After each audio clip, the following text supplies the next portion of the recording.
European values. Commissioner, would you like to Small one. In our fortress, it's pretty easy to come in here. Welcome to everybody, Mr. President. Happy to have you here in Brussels. We had already the opportunity to see each other and to learn each other in Georgia, and it was a great moment for me to visit your office, and I'm now happy that you are here. We had, like always, I have to say, a very good and constructive and productive meeting discussing the different issues. Of course, you can imagine that especially the run-up of the forthcoming Riga summit was important for us to discuss, but it's also important, and this is something I would like to stress also vis-à-vis the media.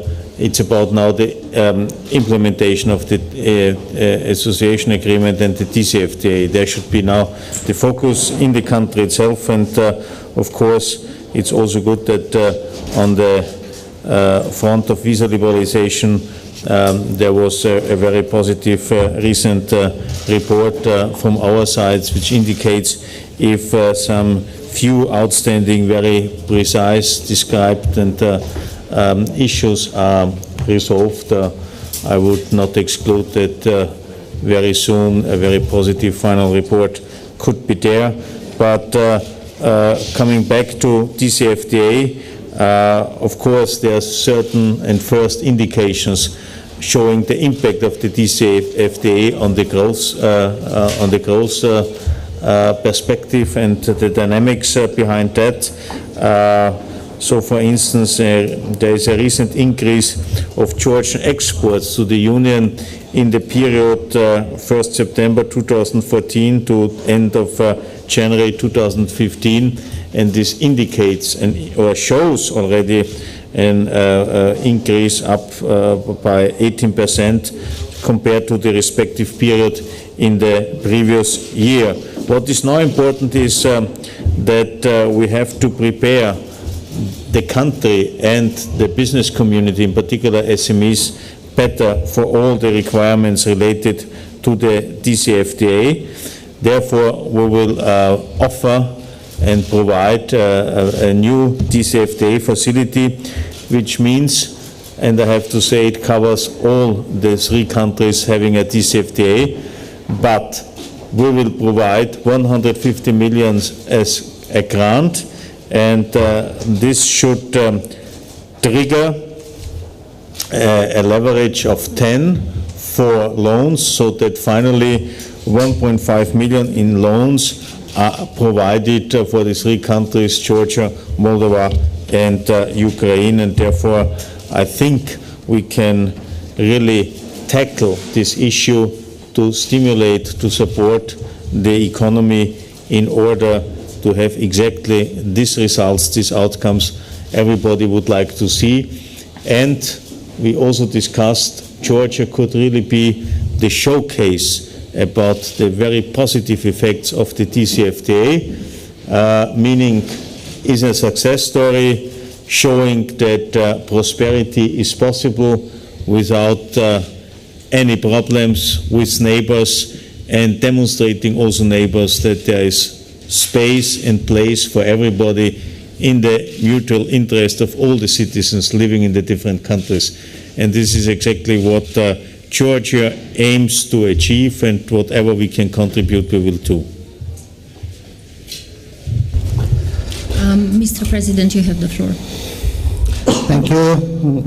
As always, our meeting with Commissioner Hahn was pleasant. It was oriented and constructed on the main priorities that we are, as a country, developing with our partners in Europe. We discussed some of the most important developments that are going to happen in the months ahead, before and after Riga. I have mentioned the positive effect that my country had through this partnership. The positive impact that we had before signature of association agreement and the reforms and development of society and political institutions that have happened in Georgia in the preparation of the association agreement, a very loaded reform-oriented agenda that Georgia had after the association agreement through this period in preparation for Riga. We discussed in details the very content-loaded and positive report that has been developed recently, and the implementation of the points of this report in the nearest future, in the nearest months to come. We have discussed in details how the DCFTA and the free trade agreement is going to impact development of Georgian economy, how it's going to reform some of the most important areas in our economic development, and we have discussed the points of furthering our partnership also in respect of visa liberalization. Overall, we evaluate that our partnership is developing in a positive format, a format that is observed by all the neighbor countries, and that Georgia's example is giving a very positive message how the integration process with Europe can be mutually beneficiary for the countries engaged and for its friends and allies. Thank you very much. We'll take a couple of questions. I see one here. Yes, please take the mic. Georgian Broadcasting Company, Rustavi, to Mr. Han. What can Georgian people expect it from Riga summit? And also, a few days ago, official spokesman of Russian Minister of Foreign Affairs made a statement. Russia looks very negative to Riga summit, and the reaction will be hard and specific. So, what do you think about such a statement before the Riga summit? Thanks. Well, may I say a little bit disappointed about such a statement, because Riga summit will show and demonstrate what is possible if you have a friendly, peaceful cooperation amongst neighbors, and we clearly invite Russia to participate in this kind of relationship, of course respecting international law. But once again, we just celebrated Schumann's Day on Saturday, and the founding idea, if I may recall, of Jean Monnet and Robert Schuman and others was having close economic ties, and this is the best guarantee to avoid armed conflict, to create prosperities amongst people. And this concept has turned out to be a successful one, and therefore Europe is so attractive for our neighbors, fully understandable, and I think we can demonstrate this, and we would like to support our neighbors, our friends, to have the same experiences. And this is exactly what we will deliver on the Riga summit. We have four, so to say, big areas. One is mobility, the other one is interconnectivity, the third is prosperity, and the fourth is state building. And here we can demonstrate a lot of deliverables since Vilnius. We can show what is already in the pipeline, and there is a lot of potential for the future.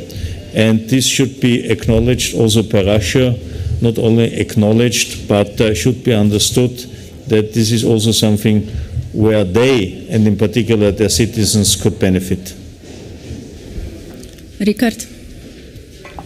Richard Jossi, Grady for Europe. A question for the President. Georgia's dream was really to reach visa liberalization at the Riga summit. This is not going to happen. Are you disappointed by this? And do you think that you can convince countries such as the Netherlands and France, who are a bit skeptical, that you will get it soon enough? And for Commissioner Hahn, I know it's a bit off topic, but can you please comment on the situation in Macedonia that has reached the boiling point right now? Are you planning to go to Skopje, perhaps?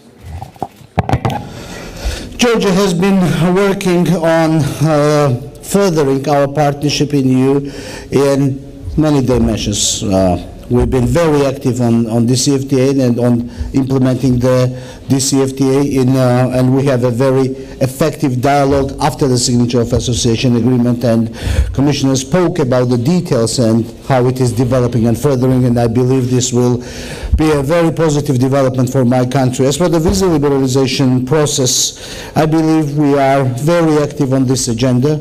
Our government and the parliament and society as a whole has done a lot to achieve this goal, and as I have noted before, we have a very interesting and a positive report that we evaluate as very positive, precisely oriented on the details of the reforms that have to be carried by our society in this respect, and we view this report as a very interesting working agenda for our political development, and I believe that as a result of intensive engagement on the details of this report, we will achieve positive results in this respect. So we are happy with the level of collaboration and changing of ideas with our European partners. We do believe that with a very loaded European-oriented agenda that our society and the government and the parliament has, we will reach the goal in the nearest future. Thank you. Concerning FYROM, there are clear three messages for the moment. First, we are all concerned about what has happened at the weekend. Second, we urge all involved parties and actors to collaborate in clarifying what has happened, who is in charge, who is responsible for that, and to act here really united on this issue. Secondly, this attack, this event cannot and should not distract from the very serious internal political situation in FYROM, which we have urged the government but also the opposition party to start resolving it, to start cooperating. So this should not be seen as an opportunity to leave a resolution of the fundamental problem the country is just facing. And thirdly, this attack, this event should not be used to create a further complexity by introducing ethnic tensions into the situation. Also, this should be avoided. So I really ask everybody, the responsible people in the country but also in the neighborhood, to act reflected, united, targeted, and in a transparent and traceable way. Thank you very much. For the time being, it's not foreseen, but in my job I have to be flexible, so it's not excluded.